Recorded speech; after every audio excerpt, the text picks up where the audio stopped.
Nations লিগের quarter ফাইনালের প্রথম লিগে মুখোমুখি হয় পর্তুগাল এবং ডেনমার্ক। তবে এই দিন পর্তুগাল যেন ছিল দিশেহারা। ডেনমার্কের কাছে পাত্তাই পায়নি রোনালদোর পর্তুগাল। ডেনমার্ক পুরো ম্যাচে শট নিয়েছে 23টি, যার মধ্যে 9টি অন টার্গেট। আর বিপরীতে পর্তুগাল শট নিয়েছে মাত্র 8টি। এর থেকে বোঝাই যাচ্ছে যে কতটা ডমিনেশন দেখিয়েছে পর্তুগালের ওপর ডেনমার্ক। ম্যাচের প্রথমার্ধেই এগিয়ে যাওয়ার সুযোগ পায় ডেনমার্ক, তবে পেনাল্টি থেকে গোল আদায় করতে পারেননি এরিকসেনের নেওয়া শট সেভ করেন পর্তুগালের গোলরক্ষক ডিয়াগো কস্টা। এরপর আর কোনো দল কোনো গোলের সুযোগ করতে পারেনি। প্রথমার্ধে গোল শূন্য অবস্থায় বিরতিতে যায় এই দুই দল। দ্বিতীয়ার্ধে ডেনমার্কের ভাগ্য খুলে 78তম মিনিটে ওলসেনের বাড়ানো বল থেকে ট্যাপিনের মাধ্যমে সহজ গোল করেন রাসমস হয়ল্যান্ড। আর এই এক গোলই যথেষ্ট হয় জয়ের জন্য।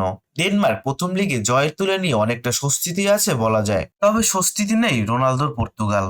কি কারণে এত বাজে পারফরমেন্স রোনালদোর পর্তুগালের তার জানা নেই কারো। বারবার এমন ব্যর্থতার দায় কার? কোচ নাকি প্লেয়ারদের মধ্যে বোঝাপড়ায় ভুল? কে নিবে এই হারের দায়? রোনালদো কি পারবে দ্বিতীয় লেগে দলকে জয় এনে দিতে?